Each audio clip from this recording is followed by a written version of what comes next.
നമസ്കാരം. Food safety and standards authority of India FSSAI ഇതിൻ്റെ റൂളിൽ ഒരു മാറ്റം കൊണ്ടുവന്നിരിക്കുകയാണ്. 2026 ഏപ്രിൽ 1 തീയതി മുതലാണ് ഇത് പ്രാബല്യത്തിൽ വന്നിട്ടുള്ളത്. ഫുഡ് ബിസിനസ് ചെയ്യാൻ പ്ലാൻ ചെയ്തിട്ടുള്ളവരും ഫുഡ് ബിസിനസ് ചെയ്തുകൊണ്ടിരിക്കുന്നവരും നിർബന്ധമായിട്ട് മനസ്സിലാക്കുക. ഈ വീഡിയോ മുഴുവനായിട്ടും കാണുക.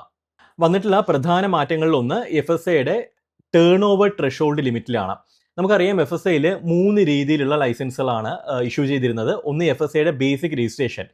വാർഷിക വിറ്റുവരവ് 12 ലക്ഷം രൂപ വരെയാണെന്നുണ്ടെങ്കിൽ നിങ്ങൾ ബേസിക് രജിസ്ട്രേഷൻ എടുത്താൽ മതിയായിരുന്നു. 12 ലക്ഷം രൂപയിൽ എക്സീഡ് ചെയ്യുകയാണെന്നുണ്ടെങ്കിൽ നിങ്ങൾ FSAയുടെ സ്റ്റേറ്റ് ലൈസൻസിന് അപേക്ഷിക്കണം. ആൻഡ് നിങ്ങൾ എക്സ്പോർട്ടിംഗ് ബിസിനസ് ആണെന്നുണ്ടെങ്കിൽ, അല്ല നിങ്ങളുടെ സ്വന്തം ഇ-കൊമേഴ്സ് വെബ്സൈറ്റ് വഴി നിങ്ങൾ പ്രൊഡക്റ്റ് വിൽക്കുകയാണെന്നുണ്ടെങ്കിൽ FSAയുടെ സെൻട്രൽ ലൈസൻസ് നിങ്ങൾ അപേക്ഷിക്കണം. ഇതായിരുന്നു ഇതുവരെയുള്ള നിയമം. ഈ ഒരു ലിമിറ്റേഷനിൽ, ഈ ഒരു ടേൺ ഓവർ ലിമിറ്റിൽ ഒരു വലിയ മാറ്റമാണ് ഇപ്പോൾ കൊണ്ടുവന്നിട്ടുള്ളത്.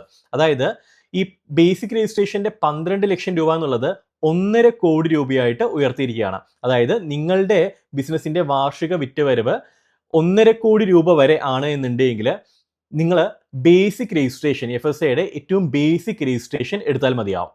ഇനി 1.5 കോടി രൂപ മുതൽ 50 കോടി രൂപ വരെയാണ് വാർഷിക വിറ്റുവരവ് എന്നുണ്ടെങ്കിൽ നിങ്ങൾ FSAയുടെ സ്റ്റേറ്റ് ലൈസൻസ് എടുക്കണം. ഇനി 50 കോടി രൂപയ്ക്ക് മുകളിലാണ് നിങ്ങളുടെ വാർഷിക വിറ്റുവരവ് എന്നുണ്ടെങ്കിൽ സെൻട്രൽ ലൈസൻസ് എടുക്കണം. അതായത് ഇപ്പോൾ ആരംഭിക്കുന്ന ഒട്ടുമിക്ക ബിസിനസ്സുകളും FSAയുടെ ബേസിക് രജിസ്ട്രേഷൻ എടുത്തുകൊണ്ട് അവർക്ക് ബിസിനസ് ചെയ്യാവുന്നതാണ് ഇനി മുതൽ.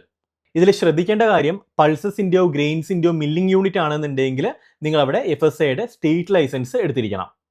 മാത്രമല്ല, നിങ്ങൾ എക്സ്പോർട്ട് ഓറിയൻറ്റഡ് ബിസിനസ് ആണെന്നുണ്ടെങ്കിൽ, എക്സ്പോർട്ടിംഗ് ആണ് നിങ്ങളുടെ ബിസിനസ് എന്നുണ്ടെങ്കിൽ നിർബന്ധമായിട്ടും സെൻട്രൽ ലൈസൻസ്, പഴയതുപോലെ തന്നെയാണ്, സെൻട്രൽ ലൈസൻസ് നിർബന്ധമായിട്ടും നിങ്ങൾ എടുത്തിരിക്കണം.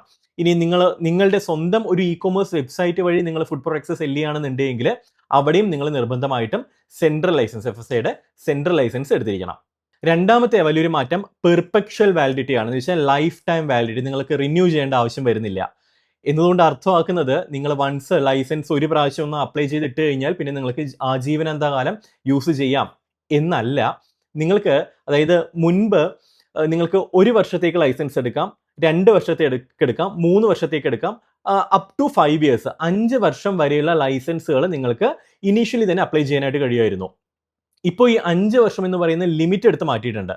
അതായത് നിങ്ങൾക്ക് വേണമെങ്കിൽ 6 വർഷമോ 10 വർഷമോ 20 വർഷത്തേക്കുള്ള ലൈസൻസ് നിങ്ങൾക്ക് എടുത്തു വയ്ക്കാം. പക്ഷേ ഈ ഓരോ വർഷത്തിനും സെപ്പറേറ്റ് ഫീസാണ് വരുന്നത്. ഈ ഫീസ് നിങ്ങൾ പേ ചെയ്യണം, റൈറ്റ്? ഓരോ വർഷത്തെയും ഉള്ള ഫീസ് നിങ്ങൾ ഇനിഷ്യലി പേ ചെയ്തിട്ട് എത്ര വർഷത്തേക്ക് വേണമെങ്കിൽ നിങ്ങൾക്ക് അപ്ലൈ ചെയ്യാം. അപ്പം ഇത് പ്രത്യേകം ഒന്ന് മനസ്സിലാക്കുക. ഇനി മറ്റൊരു സുപ്രധാനമായിട്ടൊരു മാറ്റം, ഈ സ്ട്രീറ്റ് ഫുഡ് ബിസിനസ്സുകൾ ഉണ്ടല്ലോ, അതായത് തട്ടുകടകൾ, ഒപ്പം തന്നെ ഫുഡ് ട്രക്കുകൾ, ഇത്തരത്തിൽ ബിസിനസ് ചെയ്യുന്നവർക്ക് ലോക്കൽ ബോഡി ലൈസൻസ് ഉണ്ടെങ്കിൽ ഈ പറയുന്ന FSAയ്ക്ക് സെപ്പറേറ്റ് ആയിട്ട് അപ്ലൈ ചെയ്യേണ്ട ആവശ്യമില്ല. ലോക്കൽ ബോഡി ലൈസൻസ് മതിയാം. FSAയ്ക്ക് തനിച്ച് അപ്ലൈ ചെയ്യേണ്ട ആവശ്യം വരുന്നില്ല. FSAയിൽ ഈ ലോക്കൽ ബോഡിയിൽ തന്നെ ഇത് കവർ ആയിക്കോളും.